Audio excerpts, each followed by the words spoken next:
Two National Guard members shot this afternoon less than a mile from the White House, and we now can report they have died.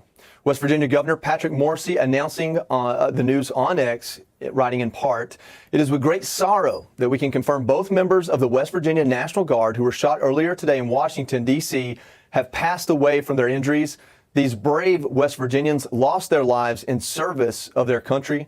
President Trump condemning the act, writing on Truth Social, "The animal that shot the two National Guardsmen is also severely wounded, but regardless will pay a very steep price. God bless our great National Guard and all of our military and law enforcement. These are truly great people.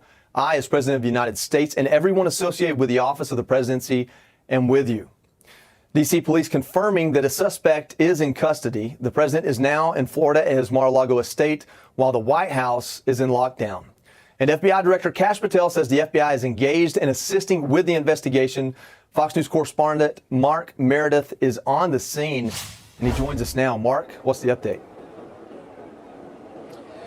Joey, good afternoon. A tragedy unfolding right here on the streets of D.C., as you mentioned, just a few blocks away from the White House. The latest news coming from the governor of West Virginia, the commander-in-chief of the West Virginia National Guard, confirming that two of his service members have been killed on the streets of Washington, D.C. This attack happening a few minutes before 3 p.m. this afternoon outside of the Farragut West Metro Station. That's one of the more popular stations here in D.C., 3 different train lines that run through.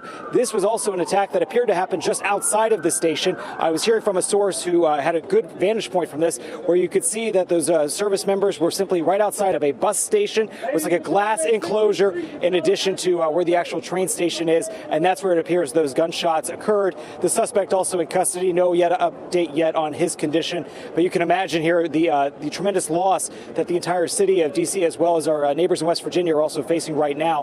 Where this attack occurred is also very important because of the symbolic of it. We're just so close to the White House. The National Guard deployments have been a huge moment for the Trump administration. They've made it their mission to try to clean up the crime in D.C. And there's been a lot of political controversy, Joey, with that decision. But these troops have been out on the streets now for several months. And in addition to that, we have seen them come and go from different states, different deployments that have sent their troops. I live in D.C. and I've seen them even as recently as Sunday evening. I even thanked them as I was going out back to my house to say thank you for your service, because it is a thankless job. And so many of these National Guards members have been out there on a holiday weekend, nights, weekends away from their families.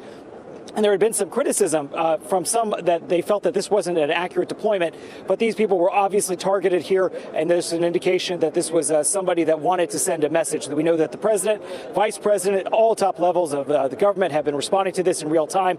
And while it is a holiday weekend, Joey, I've seen a number of law enforcement agencies, ATF, FBI, Secret Service, D.C. Police, Metro Transit Police, you name them, they've been out here trying to respond to this. We are expecting an update from D.C. Police within the next few minutes or so. Mayor Bowser, our D.C.'s Democratic mayor, who just announced yesterday she's not even going to seek another term, would also likely have plenty to say about this, because this is going to have repercussions all across not only the district but around the country. In fact, I'm struck by how much this is already becoming an international story, because we are only a block away from the White House. You've got international media out here that are also trying to piece together exactly what happened. Vice President Vance already addressing the situation while he was in Fort Campbell, Kentucky. I would imagine the president will have more to say on this. I don't think he has any public events on his schedule today, but he's been active on Truth Social. I also heard from somebody who was on the ground that Kash Patel, the FBI director, had also stopped by. I did not see that with my own eyes, but I would imagine at any news conference he would make his presence known as well. Joey? Yeah, Mark, you're there on the ground. I just heard you say that you feel like this is seems to be very targeted and someone might have been trying to send a message. Have you spoken to people on the ground, witnesses or someone involved that has confirmed that? Is that a hunch? Where are you coming from with that? No, absolutely. We are still waiting for the official word to come from D.C., but given that we're hearing from the top law enforcement officials as well as the president himself, if it were to be just a random D.C. street crime, I'm not sure we would see necessarily such a strong response for there. In terms of witnesses, yes, I have spoken to witnesses who came out here after they saw the aftermath of it, people that basically saw people running away from the scene. These people were curious as to, Joey, what was happening in real time. Yes, the official motive, what that'll be up to law enforcement to announce, but you have to, of course, take into consideration of where we are standing 2 blocks away from the White House. Yeah. Who these people were. They were in their uniform. I saw it from a source from a photo that was sent to me that these people absolutely had their uniform on, and on the back of one of the victims had the National Guard in big white lettering and a black sign. So these people absolutely would have stood out. They weren't plain clothes. These people were certainly known to make their presence here. I would imagine at some point we're going to be seeing, Joey, a lot of reflection about what their mission was, what can be done to make sure something like this doesn't happen again. And you're right, Joey, motive, a huge part of the equation at this point. We'll wait for DC D.C. Police to give us the final word on that on this Thanksgiving Eve. Joey? Absolutely. Yeah, we look forward to that press conference hopefully within the next few minutes. Mark, thanks for being there and stay safe. All right, we're going to bring in Paul Mauro now, Fox News contributor, retired NYPD inspector. Paul, thanks for staying on with us. I know you've been on already today. You just heard Mark's report there. He kind of went so far as to say he believes this was targeted and maybe even sending a message, not necessarily assigning a motive, but saying it's kind of almost impossible not to be. What's your take, and are you hearing anything? So let's try to advance the story a little bit at this point. Obviously, as you said, the atmospheric seemed to be something that was message driven. Why does that matter? Because if law enforcement does determine that, and that's, I'm sure, why the FBI is heavily involved here, aside from the fact that all of Washington is federal jurisdiction, then what's going to happen is the FBI is going to take the case over, and this is going to go into the terrorism realm. This is a little different from the terrorism charges you normally see. Why? Because it's on federal grounds. Well, all of Washington is federal. And what that does is admit certain federal charges that have the T word, terrorism, in it. If you can establish that motive. What is the motive? To either intimidate or influence the civilian population or to move the policy of the government. So now, by now, I am sure that they have identified the shooter, and they are going to be scraping backwards here. First of all, to make sure, did he act alone? And then to see what is the motive and where do we go from here? Yeah, I think it's interesting. We're looking at something that's happened so close to the White House. We've got National Guard there. I actually got a text from someone involved in the Secret Service that apparently responded really quickly and was a part of that. So obviously that shows just how close to the White House it was. It's not lost on me. It's the day before Thanksgiving. I was sitting here last New Year's Day hosting Fox and Friends, seeing an attack on people in New Orleans. You know, how much of a heightened awareness do we have going into a holiday with so much traffic and confusion and opportunity for people to slip through the cracks, I guess?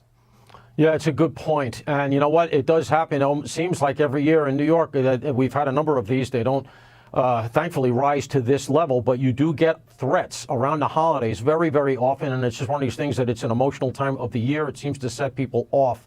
But also the cities are flooded with people who do things that are, of course, part of our American tradition. Come in to see the tree, come in to see the lights, to do the shopping. And unfortunately, that makes for a target-rich environment.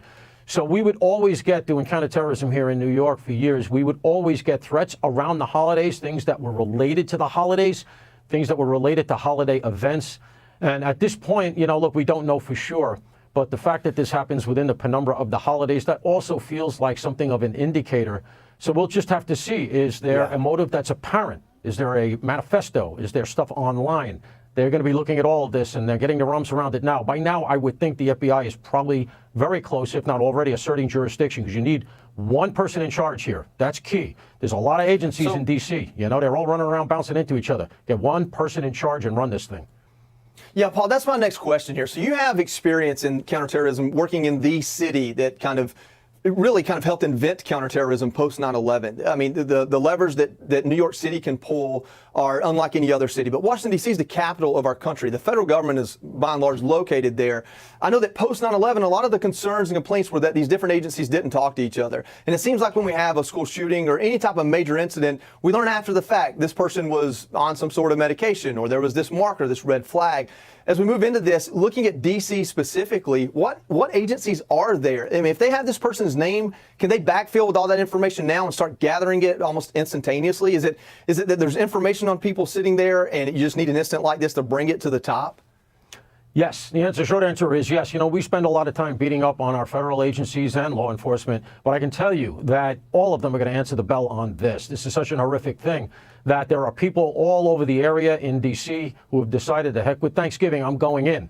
And they are scrambling to do exactly what you're talking about. And you have so many agencies involved here. Capitol Police, for instance, they do a lot of prophylactic work as well, scraping the internet, looking for, in fact, their head of analysis used to work for me. He's a very, very competent guy. So it was the spring of 1931. The Great Depression had swept across America like a dark storm. Jobs were gone, factories silent, and hunger walked freely through the streets. In the southern states, Alabama, Tennessee, Mississippi, life for the poor was even harsher. But for young black men, it was worse than harsh. It was dangerous. On a slow, rusty freight train heading through Alabama, 9 young African-American boys climbed aboard, chasing hope. They were tired, hungry, and desperate for work. Each carried dreams heavier than their few belongings. They didn't know it yet, but this train would not take them to opportunity. It would carry them straight into the pages of history. The train rattled through the countryside, filled with vagrants, black and white, all riding illegally, just to move from one dying town to another. Some white boys picked a fight with the black boys on board. Rocks were thrown, fists flew, the fight was over in minutes.